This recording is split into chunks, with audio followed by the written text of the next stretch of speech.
This lesson is trig ratio application problems, and the objective says I'll be able to apply trig ratios to real-world problems involving angles of depression and elevation.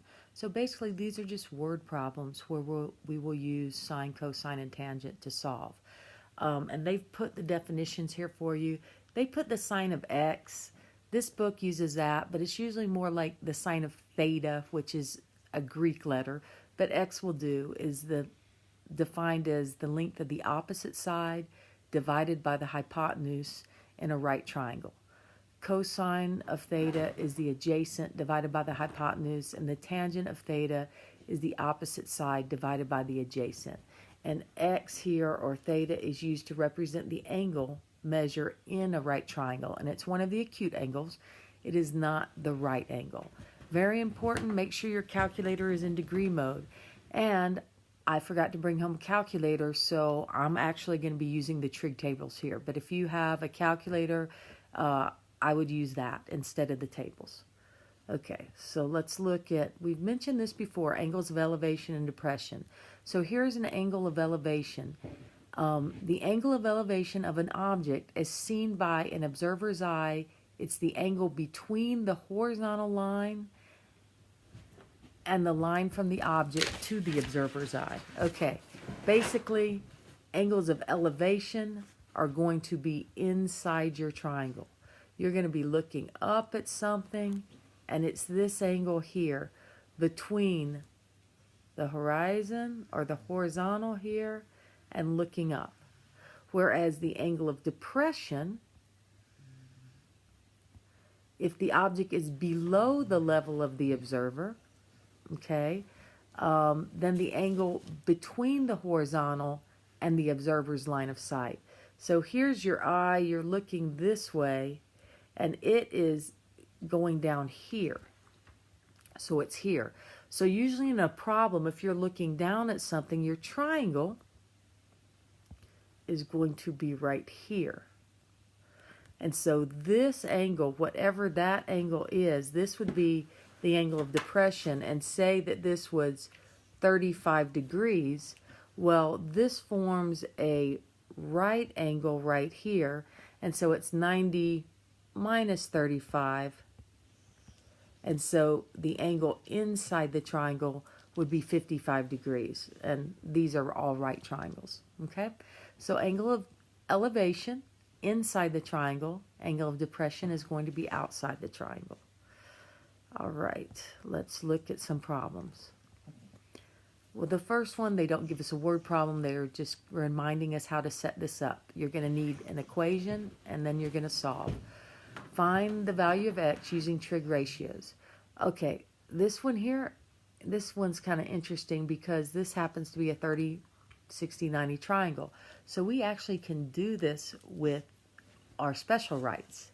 So let's do it that way first and then just compare.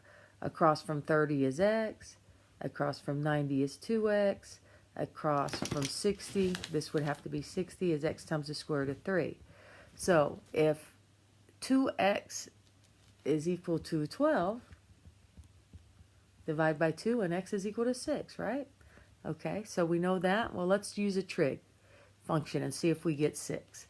So I'm looking at this angle here, which is 30. And if I look over here at x, x is the opposite side. Okay, x is opposite of angle 30. And 12 is my hypotenuse. So opposite over hypotenuse is the definition of sine. So that means the sine of 30 degrees is equal to the length of the opposite over the hypotenuse. And so let me just erase that and change the opposite over the hypotenuse to x over 12. Since I can write that as a proportion, I can cross multiply and say x is equal to 12 times the sine of 30. So if I had my calculator, I would just enter 12 times the sine of 30. I don't, so I'm going to go to my table. And the sine of 30 is 0.50. So 12 times 0.50 is equal to 6. Okay? So again, this is just another description of the relationship between the lengths of the sides in a right triangle. So of course we have to get the same answer. We're doing the exact same thing, just a different way. So here's the second one. Again, we have a 45, 45, 90. And so in this one, we should already know x to the square root of 2.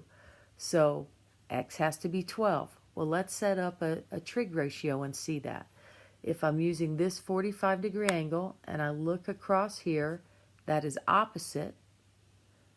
And this side over here is adjacent.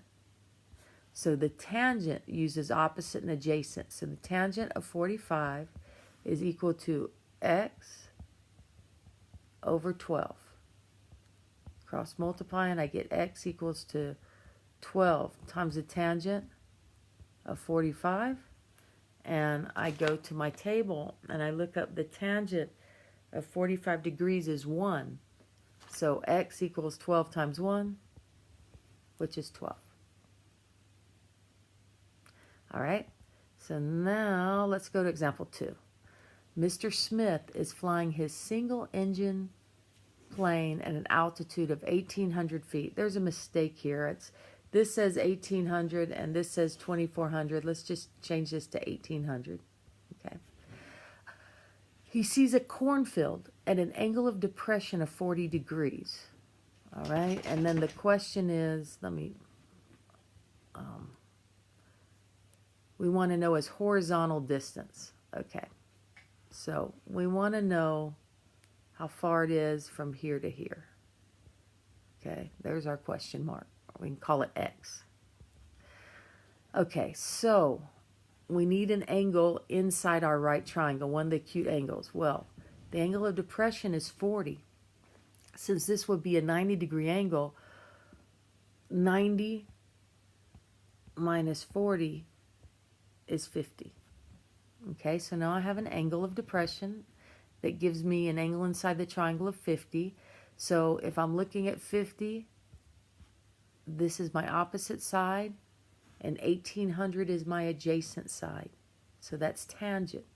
So the tangent of 50 equals x over 1,800. Right, it is a proportion, and I cross multiply, and I get x is equal to 1,800 times the tangent of 50. If you have your calculator, just enter that. I'm going to look up the tangent of 50 on my chart, and it's 1.1918. So I'm going to multiply 1,800 times 1.1918. Okay, sorry, I have to use my phone. 1,800 times 1.1918, 2,145.24 feet. Okay, let's look at another one. You should pause and try and do this one yourself.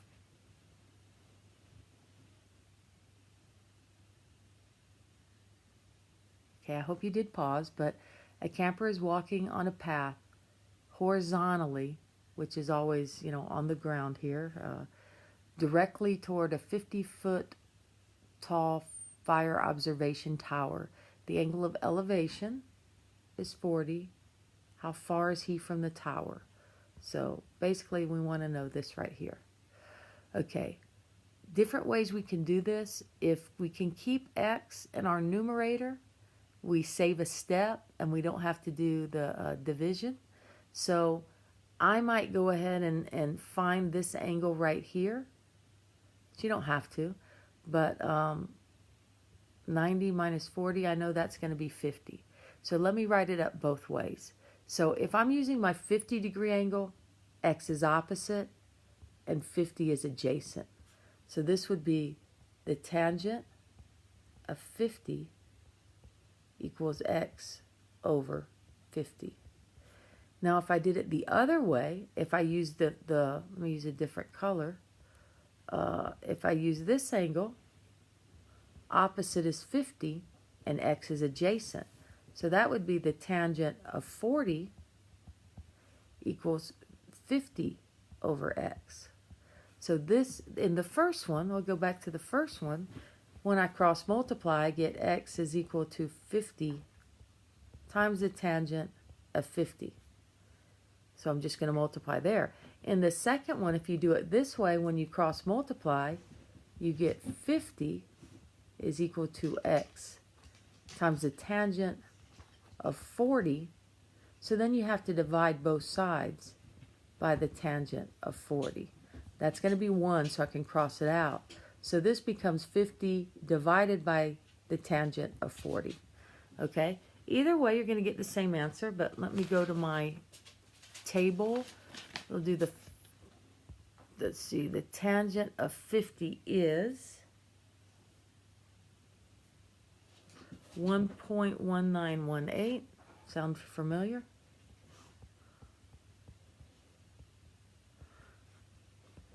Let me go to the other one, and the tangent of 40.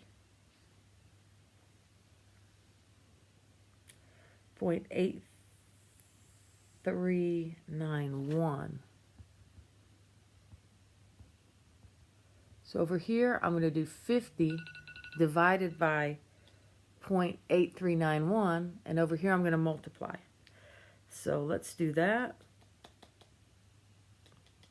50 times 1.1918 is 59.59. Forgot to change my color back. And then over here, 50 divided by 0.8391 is 59.59. So you can set them up more than one way, but your answer will be the same. All right? In this problem here, we're trying to find the height of the building. The Tower of the Pisa, or as it's commonly known, the Leaning Tower of Pisa, currently stands approximately 179 feet off the ground, as shown in the diagram. If the Tower of Pisa stood tall, how tall would the structure stand? So this is kind of a hard one to see, but they've kind of drawn it for us. So let me draw it over here. So basically they're saying right now it's 179, but if it stood tall, this hypotenuse would kind of stand up. So basically this is what we're looking for. Okay, and now let me see what the angle they give us is. They're giving us that this angle here is 74 degrees. So if we set up our equation based on here, now this is our hypotenuse. So this time we are going to have to use, we can use sine. The sine of 74 is equal to the opposite side divided by the hypotenuse. This time, using the other angle won't help us. We're still going to cross multiply and get 179 equals x times the sine of 74. So we're going to divide both sides by the sine of 74. Cross out. And so I'm looking up the sine of 74 degrees, 0.9613. So 179 divided by 0.9613 is 186.2. So it would be 186.2 feet tall if it stood up straight. Okay, I'm out of space on this video, so I'm going to go ahead and end it.